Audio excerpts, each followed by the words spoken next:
Well, now I want to turn to Chris Course for the My Bill segment. But before I turn to Chris, I want to run the video for our sponsor. And I hate to say it, but I really do hate to say this. Dan Daugherty used to publish two magazines, S-Scale Resource and O-Scale Resource. About a week ago, I found out that the S-Scale Resource publication has ceased publication. So the last issue that everybody got, the first part of October, will be the last issue that's published.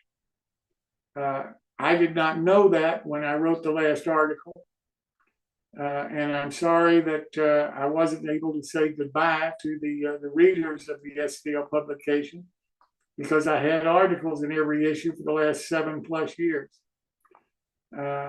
I do hope, since there's no longer an S-Scale publication, and since we have the two S-Scale segments on our show once a month, I hope that some of the S-Scalers will consider joining our show so that we can continue to have the benefit of their expertise and find out really what's happening in the S-Scale community and the S-High-Rail community. We can also, of course, include their information, as I told Jamie and Joel, of course, knows, in our newsletter. So there would still be an outlet for the S-Scale news and the S-Scale capabilities for those people who are not members of the association. The association has its own publication and so forth, and Dan Daugherty is the editor of that publication. I really hated to see Dan close it down, the S-Scale Resource publication, but I totally understand why he did it. And I did want to make sure that I said these few words about it this evening. So Pat, if you can please run the video for Dan's company as the sponsor for the My Build.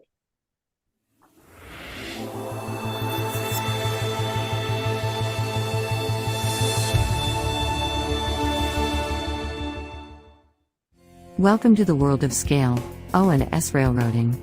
We are your resource for all O and S scale modeling. Both our magazines are advertiser supported and free to read online, download as a PDF, or even print. All advertisers are hot linked to their website, so if you see something you like, just click.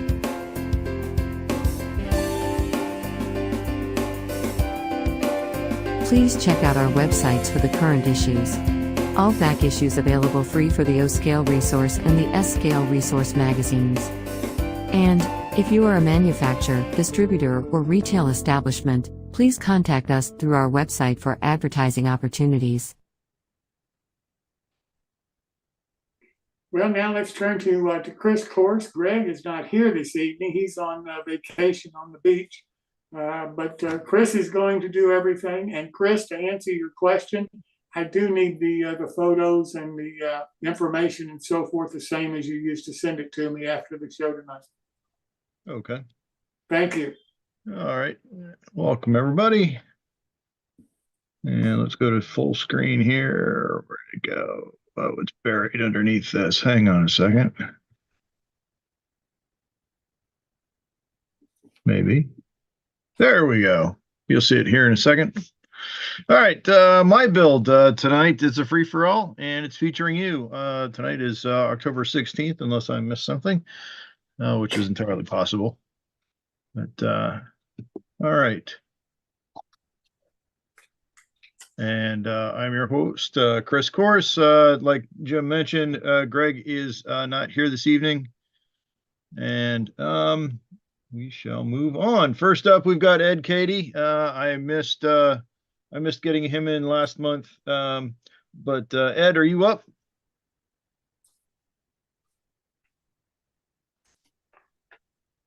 I don't think he's here. Okay. All right. So we'll go ahead and press on. And let's see. He was going to do an overview of his layout, but I think what he's actually doing is he is modeling. It looks like HO, but it's not. It's something slightly different. But he did send us a number of photos of the work that he's done on his locomotives to get them to the right scale for what he's looking to do. He regauged the engines. And let's see. Okay, looking at this, it looks like it still has a standard tender. He hasn't changed any of the gauges on the gauge on that yet. Showing the narrow standard gauge. Yeah, I think what you're looking at here is you do see a standard and then there's a narrow for what he's doing.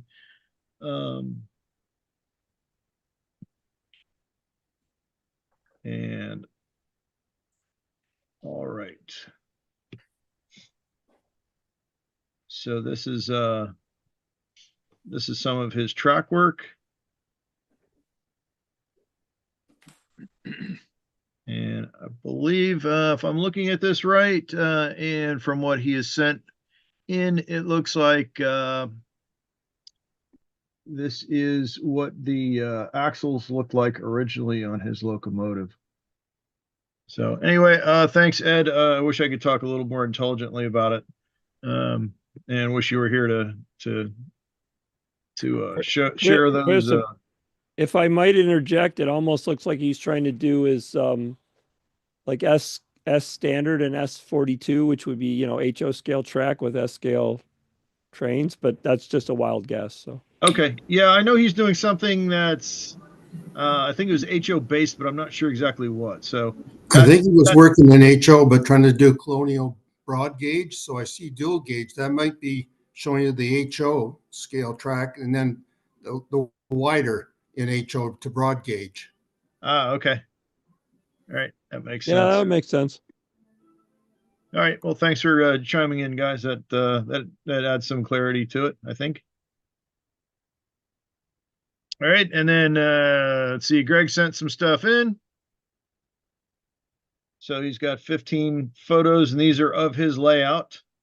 So here we see, I know this is a, see, he says this is what the layout looked like on the first couple photos here. This is what it looked like when it was mostly done. And I think it took 28 years for him to go from this until what he's going to show you here in a few minutes.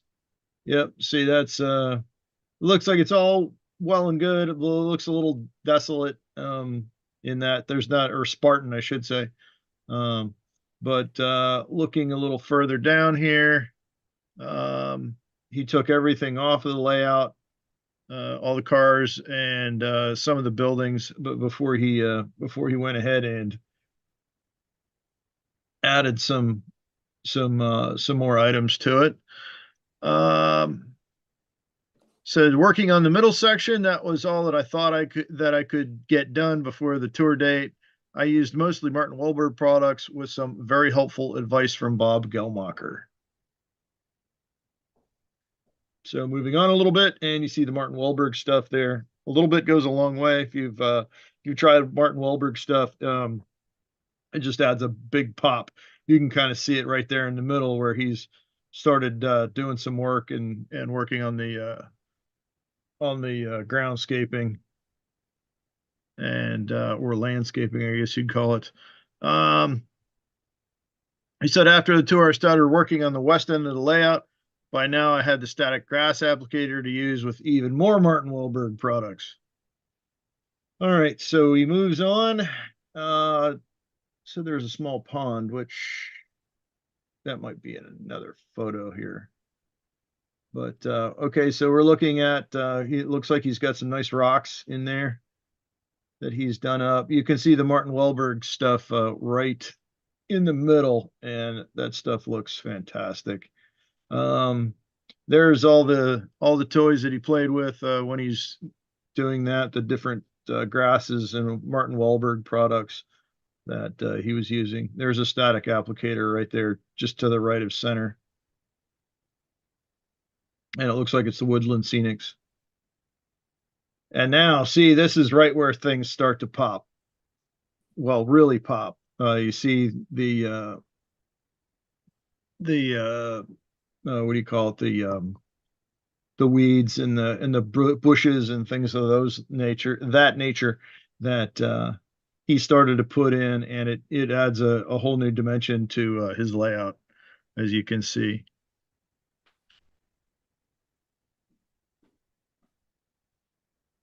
And then moving on, oh, there's the pond he was talking about. And as you can see, he added some grasses to that. And a little bit of Martin Welberg goes a long way. That's some good stuff right there. And then, okay, this is the said I used the static grass to create a small parking area where rail fans can take photos. I have a couple of them on order from Mini Prints. So that's a spot for observation. You can kind of see it right there to the left and surrounding that car a little bit. But you can see where he's added all these static grass products, the weeds, all that. And it really makes a big difference. A little bit goes a long way when it comes to making a difference. All right. And you can see got a couple of tires thrown in the weeds there. Looks like an old frame that somebody's just tossed aside. And you can see another angle of that same area.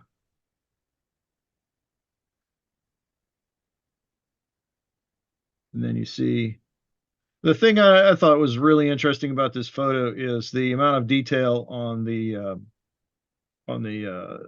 supports on the left there. Thought that was really neat.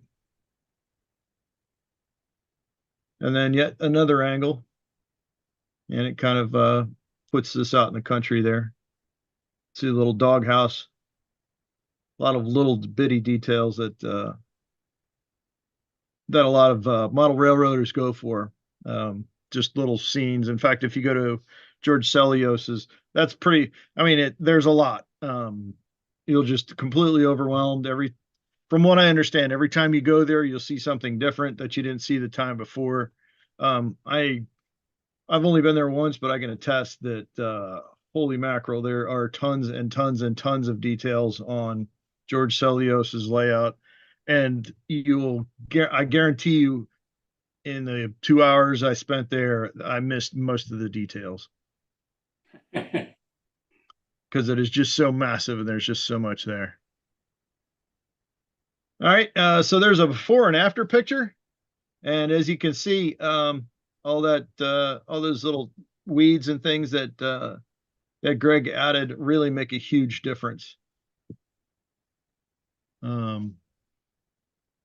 So I think that is it for, actually, that is the last slide that Greg sent us. So thanks for sending that if you're joining us, Greg.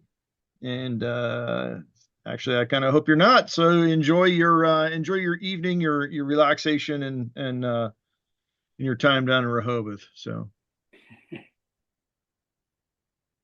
All right, moving on.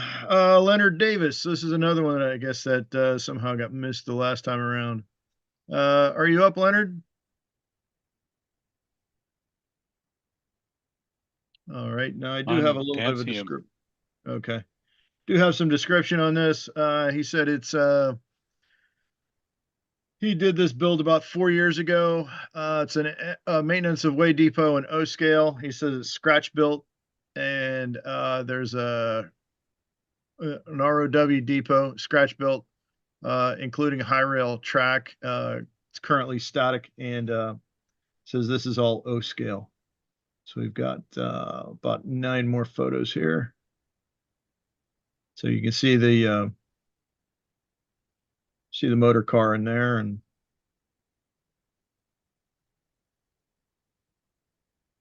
see all the detail in the decking. How it looks like it's not new. See the slope in that roof. It's a nice job he did on that roof. And there's the money shot right there. You look right into the building there. You see all those details, the bottles and the barrels in there, and it just a lot of detail there. There's actually not a lot in that, but yet it brings the scene out, if you notice. So we'll go on to this one. Again, some more barrels. Your gas pump back there for fueling up your vehicle.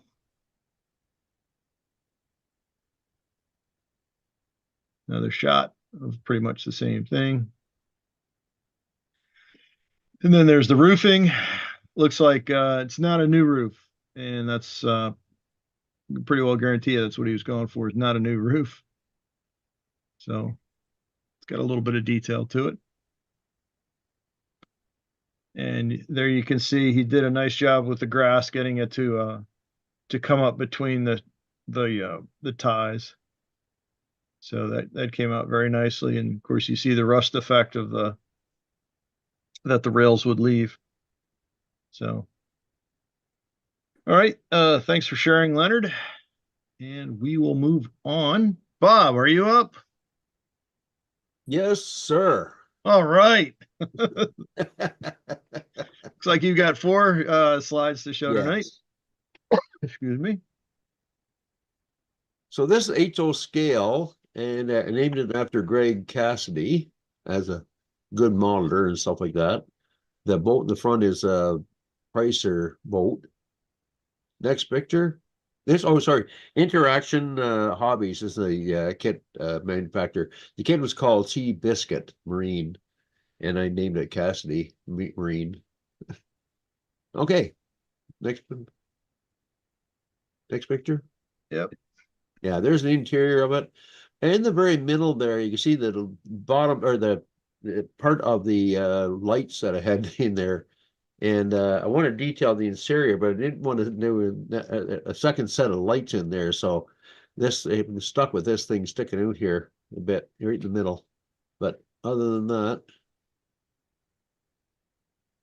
and it comes with, for example, with a lot of details. Most of the details inside there are mine. But there's a little gas meter right in the middle bottom there, which is kind of neat. Really tricky to work with, actually. Next one. And there's another angle there. And yeah, much to say, but okay. This is on a diorama, by the way.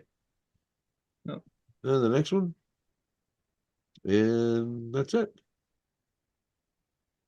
All righty. All right, looks good. Thanks for sharing, Bob. Yeah, the picture angles are a little bit off because I was doing it on the floor because my 12-foot workbench was fully loaded with stuff. So I know the feeling. Or to lay down there and take a picture, and that's why it's in an angle. So, All right. Okay. All right. Are there any questions for Bob? All right. Well, thanks for sharing, Bob. And we will move on. Earl Hackett, you up, Earl?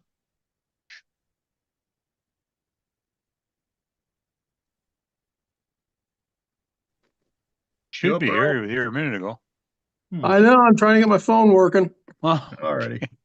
I had to go on the phone because the internet was not stable. Oh, okay. You know, as I work on, I try to figure, never used the phone for this before. All righty. Can you hear me now? Yep, we can hear you. Oh, okay. You can hear me. That's great. Go ahead, blaze away. All right. Okay. This is the track plan of Thurman, West Virginia, back in 1948, about that time, 1948 to 1952. And it fits very nicely along the back wall of my basement track room. And you can see the top plan is the original. That's the actual from the C&O railroad. And down below is my interpretation of that on my layout. And basically everything from the bridge and the station on the right over to just past the coaling tower is going to be modeled exactly to scale as it existed in that time frame. Go ahead and flip the next picture. Yeah, that's a more detailed shot of what's going to be built. Some of the yellow outline are the railroad structures. The green outlines are businesses and private residences. They'll all be modeled. And what I'm really looking forward to is that bridge on the lower right. That's going to be fun building that sucker. Go ahead, go to the next one.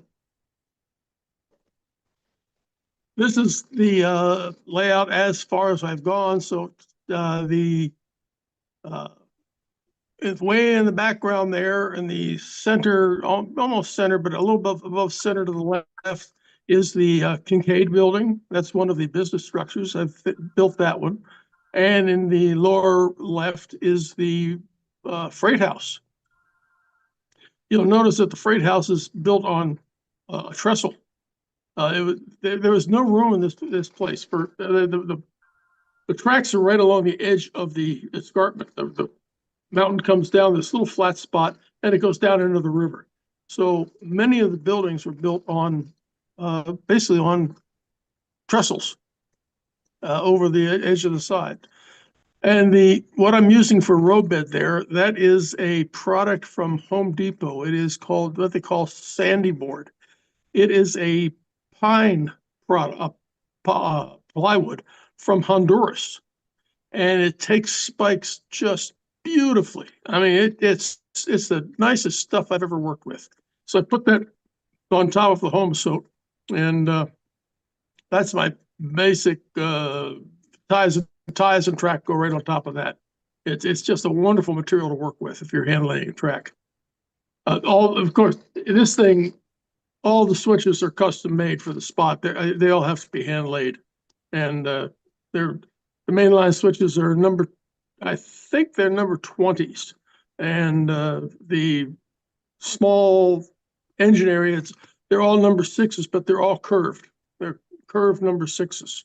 Makes it interesting for a person like me who likes to build his own track. So that's okay. Go ahead to the next one.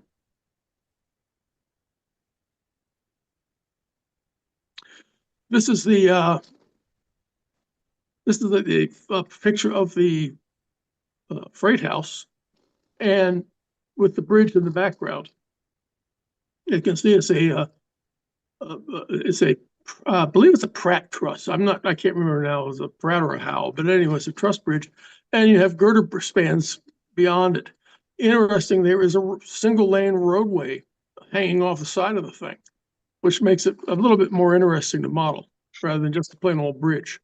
If you take a look at the lower left, you'll see there's a depressed area there. And there was actually at one time another siding that came up into that area so they could unload from 2 tracks. It had probably supported about maybe 3 boxcars. The main freight house could handle 4. It was 200 feet long. So it could handle 4 or 5 40-foot boxcars. The depot itself is there, just a little corner of it sticking out there to the right. I'll go ahead to the next one. That's a picture of the freight house, and this is all I had to work with. It was just these pictures, but you can see that it's sitting on a piling there above the river. Go ahead to the next. That's the freight house. A better picture of it, so you can see where we're going. My benchwork is a little crude. It's all made from scrap lumber that I picked up from here and there. Most of it's from when I built the house. They had a pile of leftover cut-offs and everything, and I just threw them in the basement. And when it came time to build my layout, I had probably 90% of the wood I needed right there. It's all 2x4 and 2x6, 2x8 dimension lumber. The reason I finally decided to do this is because I discovered 3D printing. That freight house is, except for the wood structures underneath. I mean, the only thing that looks like wood is wood, so I don't 3D print that. But the whole thing is all 3D printed. It's about, I was going to bring it down to the, well, I'm heading down to the MER convention. I was going to bring it with me, but the doggone thing is almost 6 feet long and weighs probably about 15 or 20 pounds. I set it down. I'll take some smaller stuff for demonstration purposes. Okay, go ahead to the next one. That's the bunkhouse. This is the first building I built for it. And that one I brought along with me to the convention. It was interesting in that there are two sections of it. And when I first talked to people, asked, well, why were these two sections here? One was a fairly large section, and it was a fairly small section. And, oh, well, they were in the southern states. It was probably a black and white section. No, I finally did some more research on it. One section was for the engine men, and the other one was for the train men, the brakemen. So they segregated it because of their jobs. But they did share a common shower and bathroom. They did have separate locker rooms and separate cooking facilities. So, okay, go ahead to the next one. And that's the overall. That's a classic shot of Thurman from up on the hill, but in the town area, entrance of the town. But all this is going to be modeled. All the track work, you can see that the track work gets pretty complicated, but it's not too bad. It's not my original. The first one I wanted to build was the Wilmington waterfront, which was an incredibly mess of track work with the Reading, B&O, and Pensy all servicing the area down below the high line of the Pensy going, the main line, Pennsylvania main line going, New York to Washington, up on a not stone, but a brick viaduct. But that was long before 3D printing came along. And I built the Wilmington station. It took a whole year and about $600 worth of materials. And I concluded that this project was not possible with what the tools I had available. But with 3D printing, if I could get the old drawings for the other buildings, yeah, it could be done very nicely. Okay, go to the next one. That's the model of the bunkhouse as I built. That's the front. You won't see that from the aisle. But since you're standing in the New River, all you're seeing is the backside of all these buildings. So go ahead to the next one. That was all 3D printed too. That's the Kincaid building. This is the first one I've tackled, and right now I just have the primer coat on it. But it's coming along pretty well. It has on the left side. It's built so close to the other building was built so close that you can't see it. And originally I was not even going to bother putting that side on the building because they're only 6 inches apart. I mean, 6 real inches apart. But I put it on as a test piece to see if I could see if it was going to work, and it finally came out pretty well. Go ahead, go to the next one there. That's the Kincaid building front. That's an old view of. That's probably from the 1930s. And go ahead to the next one there. I think I have a picture. That's the building as it exists. That's my model as it exists today. The brown is purely a primer coat. It's a primer coat, and that'll be covered with. We'll go after it with some darker browns and washes and stuff to lighten it up, give it some more interest. Right now it's very flat, but it was cut stone. And if you were here, I'm going to go over in a presentation here at the convention exactly how I did all the cut stone on that thing. It was an interesting 2-month experiment, but it's all the blocks they're all individually cut blocks, and from a prototype wall. So that's sort of an interesting way to approach it. Oh, go ahead to the next one. Oh, here we go. This is the only inside view I have of any of the buildings. Now, I take that back. I have one or two shots of the inside of the depot, but of the commercial buildings, this is the only one that I have. It's the restaurant that was in the Kincaid building. It was on the far left side, as far as I can tell.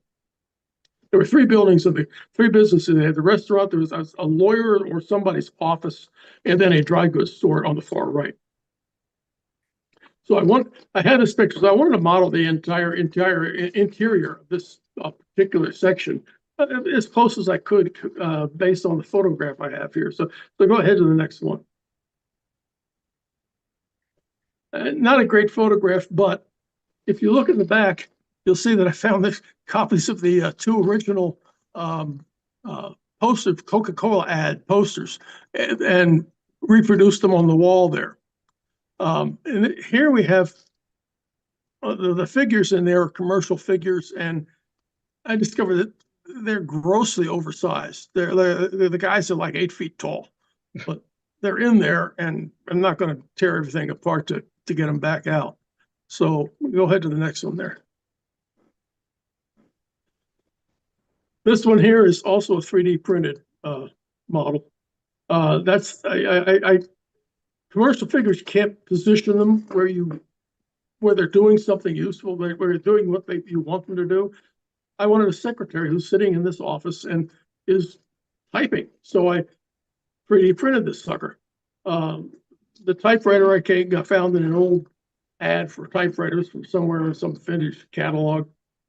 The desk and the chair are modeled after my desk and chair. My desk is a roll top. I just didn't put the top on there. And the phone is an old phone. You can still see the scale with that eraser there. It's a tiny little thing. And the figure is 3D printed also on my equipment, and it's from what's called DAZ Studio. It's a freeload download, and you can get these figures that you can position the way you want them. And so I made a secretary for myself. Okay, go to the next one there. And this is the other end of the building. This is the dry goods store. The interior is pretty.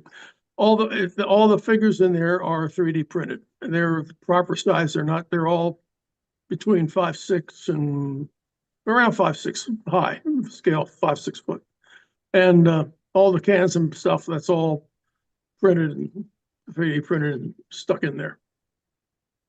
I'd like to have had a better things in better focus, but it was really difficult with the camera I have.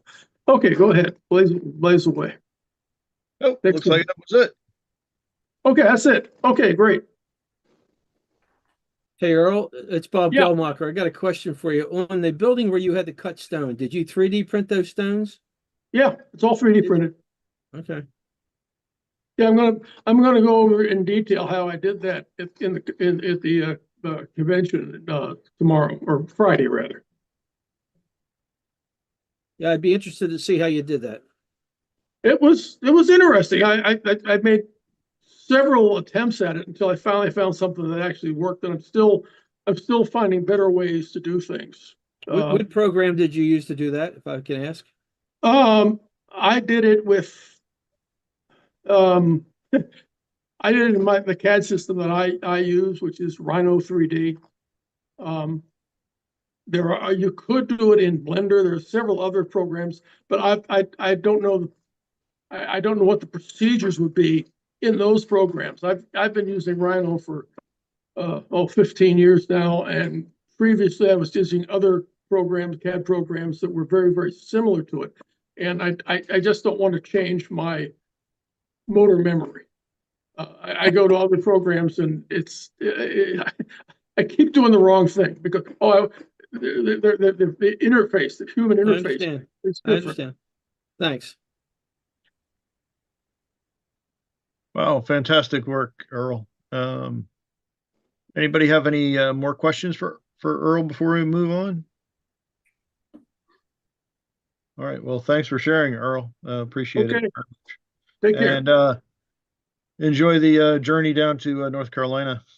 Yeah, right now I'm here in Exmoor, Virginia, just That's right. just north of the bridge. That's why I'm on my phone here. I can't use the computer. Their Wi-Fi isn't capable of handling the traffic. Hmm. Yep. Been through Exmoor many times. I think there's a caboose out there somewhere, isn't there? And I think maybe a small railroad museum. Yes, there is. It's down in Cape Charles, a little town called Cape Charles. It's about 10 miles down the road. Yeah. We've we been typically there go to many Cape times. Charles. It's sort of a neat little town. Yep, definitely is. All right. Well, thanks, Earl. Have good, safe travels. Okay, we'll talk to you again. Say hi to Jack for us. Will do. All right. Next up, Jeff Jordan. You up, Jeff? I'm here, Chris. All right. It's good seeing you over the weekend. Looks like you've got 7 slides tonight. Okay, yeah. This is, though I've shown bits and pieces of my layout before, this is a little bit of a tour. You see some of the scenes on the layout, and I had made a distinct effort to get some scenery, and I didn't get quite as much as I had hoped, but everything has been upgraded. There's no bare wood left anymore. And so here are some scenes. This is Ophir, Colorado, a historical photograph on the left that I'm using for reference. And then my interpretation here on the right. The building in the back is the Oilton Club, which is a terrific model from Banta. The other structures are not available as kits, and I haven't attempted yet to scratch build any of them. So I've got some placeholders right now that are similar, though not identical, to the originals, but nice kits. Actually, the one on the left there is not a kit at all. That was one of the structures that I scratch built. It actually stands in St. David's Church, Virginia, but it's been transported to Colorado. And then the one on the right is Dill's Grocery, which is an American Model Builders kit, which I finished, modified a bit. And I really love the little mini prints on the front porch there. It's got the ride-on horse, which I remember fondly from my childhood. And as you can see, the scenery is started here. No, it's not intended to look like after a snowfall, but it's actually got some texture going there. Combination of Sculptamold and Woodland Scenics Moldacine has filled in the soil. And so the next step, I'll begin to add some color and some ground cover. Next slide. Okay, this is also an Ophir. And the Rio Grande modelers know this is the house at the end of the trestle. I found this in Pittsburgh, or this kit in Pittsburgh, and was so happy to find it. I put it together almost immediately with a couple of variations. The house over time had different roofs. To do something different, I did the vertical roofing rather than horizontal roofing. Also, apparently at some point, the shed was unpainted, and then later, as you can see in the photo, it got painted. But it's pretty similar. And then I had fun. Actually, something I learned from this program, in the close-up photographs of the building, you can see draperies in all the windows. And so, as you can see on the right, this house has got curtains with a floral print on it. That is single ply tissue paper colored with a Sharpie. Mm-hmm. And of course, it all needs lots of scenery yet. Next slide. This structure you've seen before, this is Lizard Head, but several developments since the last time. While I was up in Pittsburgh, I discovered a peel and stick tar paper product in the original building. Actually, in the period I'm modeling, they had put tar paper over the shingled roof. So I did that. I'm still working a bit on darkening it down yet a bit more. It comes bright red, and I've toned it down. It needs a bit more toning down. The other thing that I've done recently, which I was very happy with, is the shingles on that roof are actually Clever Models printed paper shingles. And as they originally went down, they looked very flat and didn't have any dimensionality to them at all. I came back with a fresh, sharp X-Acto blade and did some cuts around the shingles, and then hit the cuts with an alcohol pen. And as you can see, it's really made the shingles look dimensional and stand out. So I'm really happy with that discovery. The building itself is scratch built, entirely out of wood. There are Tichy doors and windows, but everything else about that structure is scratch built from strip stock. On the left is the speeder shed, which is a trick because nobody has published any plans that I could find to that building, and nobody seemed to focus on it when they took a picture. It's usually partially obscured. And finally, from several photographs, I was able to estimate the dimensions and scratch build the speeder shed. And it's 100% scratch built. There are no commercial products in that building whatsoever. And it's got a Keith Wiseman track speeder parked out front. Over on the right is a snow fence, all scratch built from plans. And on the left is the snow shed, also scratch built. Next slide. Here we are. You've seen this building before. This is the Lionel Rico Depot, much modified to delete the gingerbread and the telegraph tower, which was gone by my time period. And then most recently, the platform all the way around the building has been done up. So there's no plastic platform anymore. That is a massive quantity of coffee stirrers, all stained with hunter line stains and then glued around the building. I'm really happy with the final product there. And as you can see, it heads off into the distance towards town. And since it doesn't quite match Dolores or Rico, I decided to give it its own name. It's named Uncompahgre, which there actually is no town of Uncompahgre, but there's Uncompahgre County. Uncompahgre is a Ute Indian word that means dirty or muddy water. Got the Galloping Goose parked out front there. And the fellow standing in the distance with his shovel is another figure that I've just painted using the painting technique I demonstrated a few weeks ago. Next slide. Okay, here we are in Vance Junction. The progress here is the scenery. Vance Junction had an elevated siding behind the coaling tower where they literally hand shoveled the coal out of those gonds into the coaling tower. And so now there is elevated real estate behind it with track on it. And in the near future, it'll have some plaster and ground cover and begin to blend it all in. But at least all the ground underneath the coaling tower now is got a starting layer of scenery, no more wood. And next slide, I think, is the rest of Vance Junction. Yep, there we go. This is down the track a bit from Vance Junction. The section house is a kit by Banta, which he will, in O scale, it's regularly in his catalog in HO scale, custom run it in HO scale upon advance request. And it's a beautiful structure, replicates the original structure precisely. And then in front of it, the Rio Grande Southern never really had a station at Vance Junction. The building is commonly mistaken as a station, is actually a section house. The section agent lived there with his family, and there was also a separate bunk room because Vance Junction was a location where the snowplow crews often spent the night. So there was room for them in that building.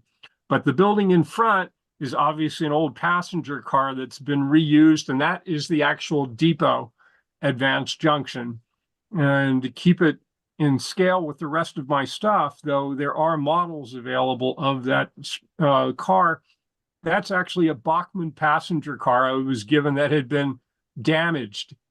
And I took the opportunity, took the frame off of it, boarded over the rest of the windows just like the prototype, added the platform, painted it up. And the sign, the Western Union Telegraph sign, is off of the internet. I found the appropriate sign, resized it, printed it out, and added it to the building. The lantern is a 3D print that I also found online. And are there any more? I think so. Let's see. Yep, there we go. One more. Okay, yep. We're back at Uncompahgre. And the latest development here is there is a similar photograph showing trains going into Dolores, Colorado. And the Rio Grande Southern had a bunch of these three-way stub switches. And they existed right up until the end of the railroad in 1951. And I discovered a company called Empire Track Work, Adam Loiseau, who custom makes track work, including, in my case, a three-way stub switch. And it's a work of art, beautifully, look, three frogs in there, the guardrails, and it works beautifully. And I'm working on adding on the right, though it's powered by a switch machine. I'm going to add or link the harp switch stand on the right so that the harp switch stand will actually move with the three-way turnout. But the Rio Grande Southern is very distinctive in having these three-way stub switches. And so I really wanted to add a three-way stub switch, and it just installed it and dropped right in beautifully. And then a couple of other things. You can see a couple of other odds and ends in the background. Another hand car house on the right. That's a resin kit. And in the distance, the FD Work and Company hardware company was actually in Telluride, Colorado. It's a terrific building. It's the only structure on my layout that I didn't build, that somebody else built, and then decided that it didn't fit their layout after they had done a magnificent job of finishing it with all of the signage on the front. And so when that came up, I couldn't resist, even though I don't have Telluride. It's been moved to Uncompahgre and fits in the layout. You see the Galloping Goose there on the left, and then behind it, another recent project. That's Goose number 1, which was the notorious Banta model, or not Banta, Bachmann model that doesn't run well. And Stan Shields has been producing and offering a remotor kit for it, which works beautifully. And so I took the opportunity to remotor it with his kit. And then it ran so well, I added DCC and sound. And then at Pittsburgh at the convention, I found a Banta kit to put the box on the back. And so it's a nice little project and is a terrific reproduction of Goose number 1. You can see finally in the distance, I've begun to work on some trees there, and we're going to have some aspens because this is Colorado, and whatever time, the aspens are only gold like that for around 3 weeks, but you got to have some aspens in Colorado. So working the aspens in there. And so that's kind of an update, and I hope the next time I show you the layout, we'll have a lot more scenery. Cool. Jeff, can you send me an email with contact information on the person that made your switch for you? Yeah, Empire Track Work. I'd be glad to do so. And he is on the internet and has a webpage. And the fellow's name is Adam Loiseau. And he was at Pittsburgh, and I met him in person and spoke with him at Pittsburgh as well. He started out just as a hobbyist, a fellow who scratch builds his own turnouts. Yeah. And he got sufficiently proficient at it that he started selling them. And as you can see, he does an incredible job. Absolutely. I'll send you the particulars. Thank you so much. I appreciate it, Jeff. You're welcome. I want to have him on the show because he could probably give us some tips on things he's learned in scratch building turnouts all this year. Yeah, I'm sure if you can pry him away from his full-time job and his business making turnouts, he was very friendly and very helpful in talking about the business of making turnouts. Thank you. Sure. Beautiful work. If I could add just a couple of things, I think he says Loazo. At least that's what his father always said. Oh, okay. His father was a longtime S-scale modeler out in California and is currently selling off all his stuff because his wife is not in good health. So, but he was at the S-scale convention in Harrisburg and I met him there. He's a very nice guy. You're right. Well, that collection he's got, Jamie, what, 50 years or something of collecting S-scale? It must be just a tremendous collection. Oh yeah, I mean, obviously he's been selling it off for a bit now. So, he doesn't have all that he used to, but he pretty much had one of everything that was ever made in S-scale kind of thing. Yeah. Yeah. So he was a New York Central guy. So we had a lot of New York Central stuff. Right. All righty. Well, thanks, Jeff. Are there any questions for Jeff before we move on? All righty. Well, thanks, Jeff. Once again, this is fantastic work there. Thank you. All right. Next up, we have Ed O'Rourke. You up, Ed?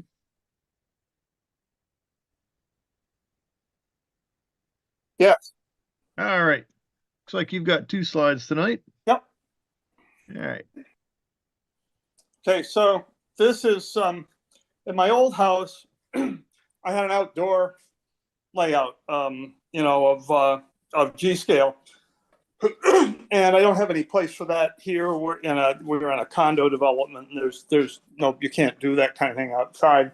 But I did run it around on a shelf on the top of my layout.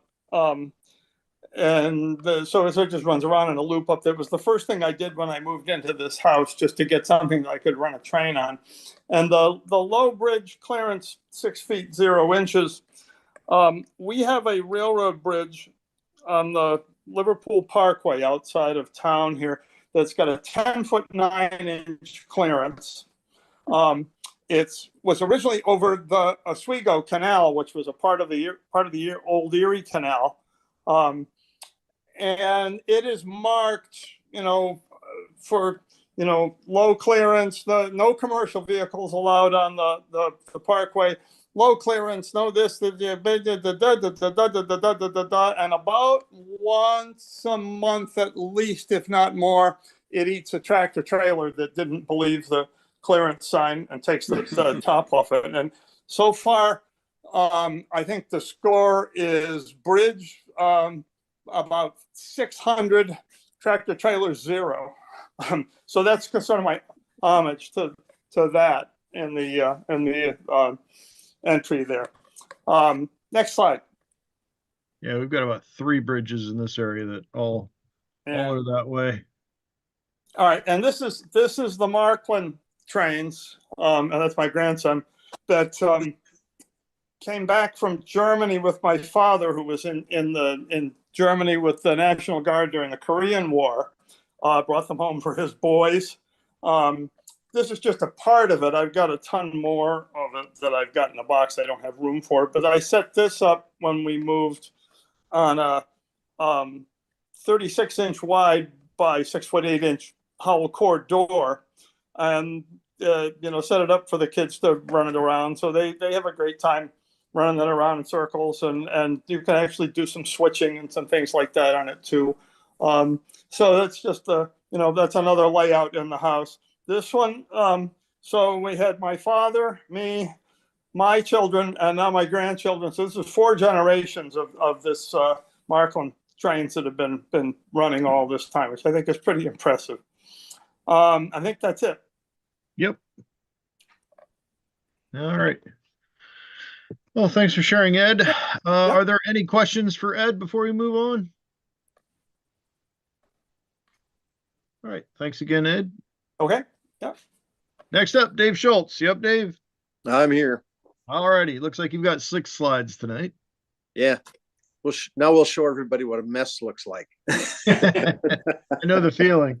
Yeah. Clark Kooning would not be happy with me.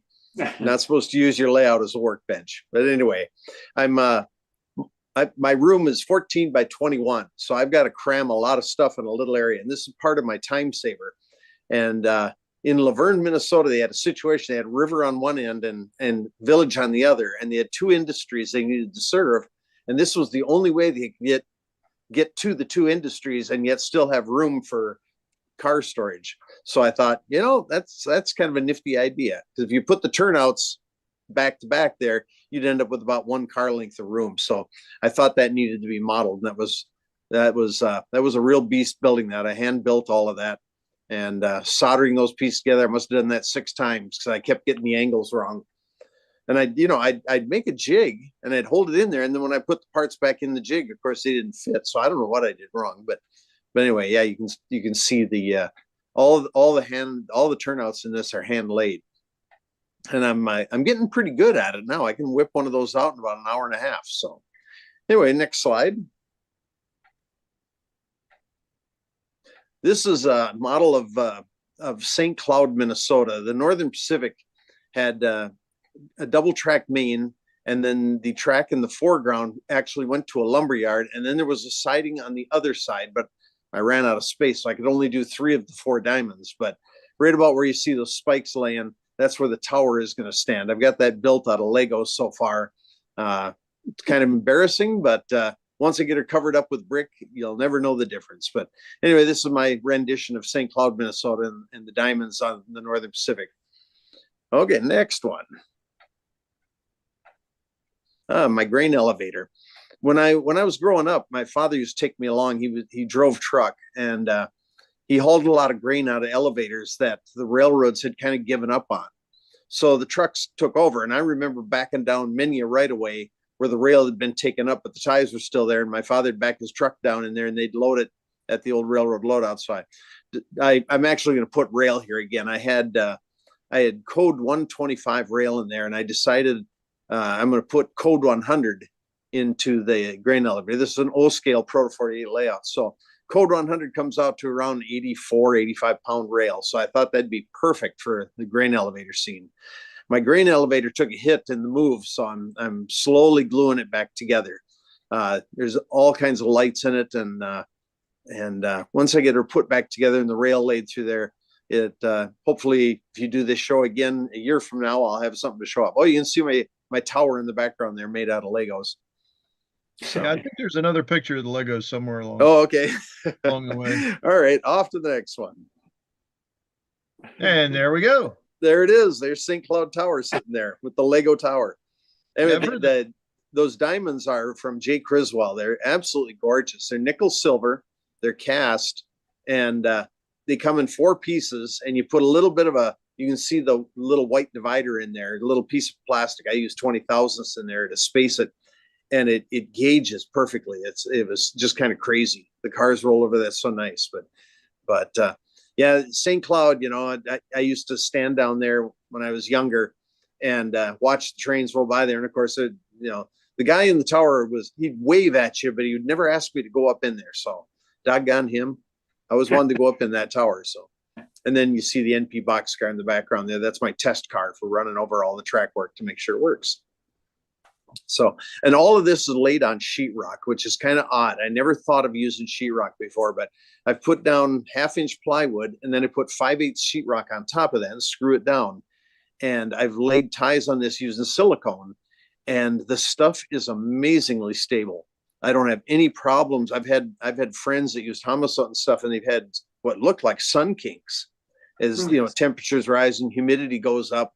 And this stuff doesn't seem to be affected by humidity or heat or anything else. So it's kind of a grand experiment. I'll let you know later if I have trouble with it after I get some ballast put in there and such. But anyway, next slide. Yeah, I think using Legos like that is a very common technique. Yeah, and they make a nice brick layer that you can lay over the top of it, and you'd never know it was a Lego when it was all said and done. Yeah. Oh yeah, here's just David Fileno, just one comment. Try adhering your ballast, because silicon caulk is notorious for not taking paint. And I don't know if glue for ballast would adhere to it. I always use acrylic, which doesn't have silicone, which is more water-based. Sure. And that way it paints better and it glues adhere to it better. So you might be careful of the silicons. All right, thanks. Anyway, this is part of what I call St. Cloud Yard. The Great Northern had a yard in St. Cloud, and with the room that I've got, I wish I had a lot more room, but this is about as much of the yard as I'm going to be able to do. And so it's pretty much freelanced. But I figure, if you bring in 10 or 15 cars into the yard, the guy will spend an hour switching each of the industries and pulling out the loads, putting in the empties. And so I think people who like to switch, I'm not a big switch fan. I'm more of an orbiter, but the people that like to switch, I think they'll find this a lot of fun and kind of challenging to get the cars spotted and the loads pulled and then get the train reassembled. And I do have a runaround in there, so you'll be able to run around cars that are in the wrong orientation with the train. But it'll be kind of fun to watch people use their heads to get stuff switched out and put away where it's supposed to be. So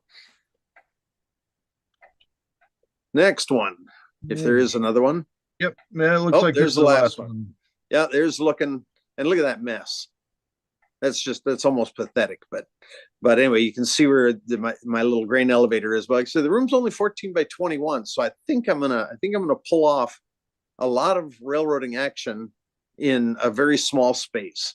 And of course, I'm detailing the heck out of it so that hopefully every time you come down and look at it, you'll find something new in the yard. But I haven't started any of the scenery. I'm still just laying track. I don't even have a loop around the layout yet.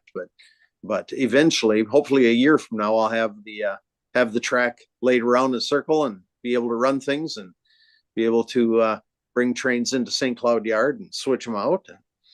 But I have 60-inch curves on the main line, and then to get into St. Cloud Yard is like a 40-inch curve, so it's a little tight. So everything I have is going to be 4-axle units and 50-foot cars. So don't be deceived by the passenger cars in the scene. They won't be running on this layout. So, but is that the last one? I think it is. Yes, it is. All right, very good. There's my layout so far. Stay tuned for more. Wow. All right, thanks, Dave. Yeah, you're welcome. Are there any questions for Dave? All right, well, thanks again, and we will move on. And I think this is the last one. Yep, Bill Stimson. You up, Bill? I'm here. All right, looks like you've got 8 slides. Yep.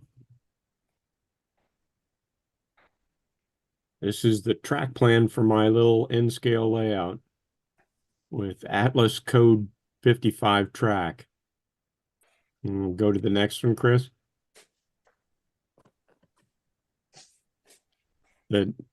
Here's an overall picture of, and Dave was complaining about how mine's a little, not quite 8 feet by not quite 8 feet square. So you can see how much fun I've got trying to get stuff in here. I haven't had a chance since the summer to get back in here. It's up till yesterday, it was over 100 in Phoenix. So I have stayed out of my garage in this area because it's not air conditioned. So I started the scenery up in the upper left before I left on my summer vacation. In the lower left, you can see the buildings that I featured in the N-scale segment last week. I think some of the other buildings have seen time into my builds. They're either kit or scratch built, and probably 50-50 on that. Next one, Chris. There's another top view of it. The station in the lower right, I think there's a better picture later, is still under construction. I'm hoping to finish it in time for the division meet this weekend, but we'll see. It's close. Next slide. Here's a close-up of the track work that is not, it's set down, but it's not fastened down. I'm using plywood and cork road bed. The building in the upper right is a scratch-built copy of one that's on George Celios's layout. Next slide.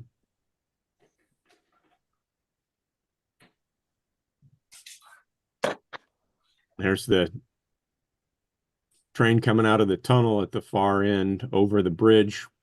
The river hasn't been, that's probably the next is to put the water in the river. Next slide.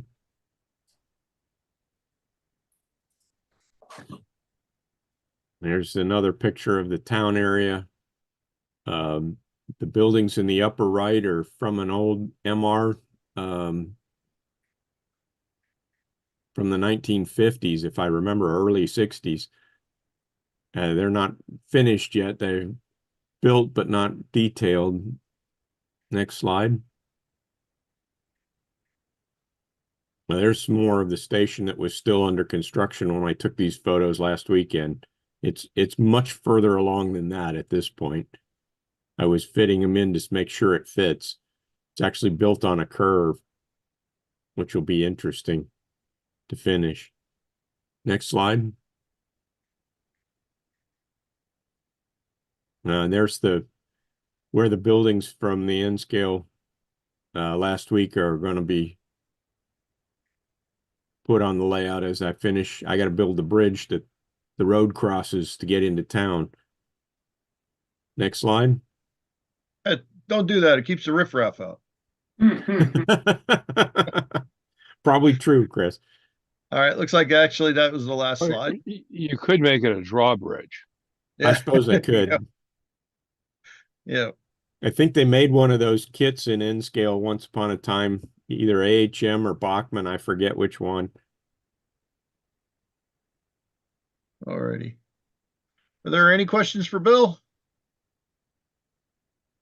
Alrighty. Well, thanks, Bill. Looks like things are progressing very nicely, and we look forward to seeing what you come up with in the future. Thanks, Chris. All right. The next My Build is November 20th, and it is featuring you. It's a free-for-all, so email me your photos, railrunner130@hotmail.com to participate, and please try to get those to me by November 17th. That way we can make sure that we get everything in the slideshow. And then let's see, the December challenge is interiors, the insides of buildings, engine houses, caboose interiors, whatever you can come up with, because it's December and everybody's coming indoors. So let's go through and figure out what we're all doing indoors in terms of our model railroad people, and show that off. So that show would be December 18th. To participate, again, email your photos to me, railrunner130@hotmail.com. Please try to get those to me by December 15th. And then the following next regular My Build will be in January. Not sure what the date is on that yet. But anyway, so go ahead and email me your photos. If they're for December, please just mark that they're for December, and I'll go ahead and file those accordingly in the right places. So thanks everybody for sharing. This is a big episode here, and we got lots of participation, so that's very much appreciated.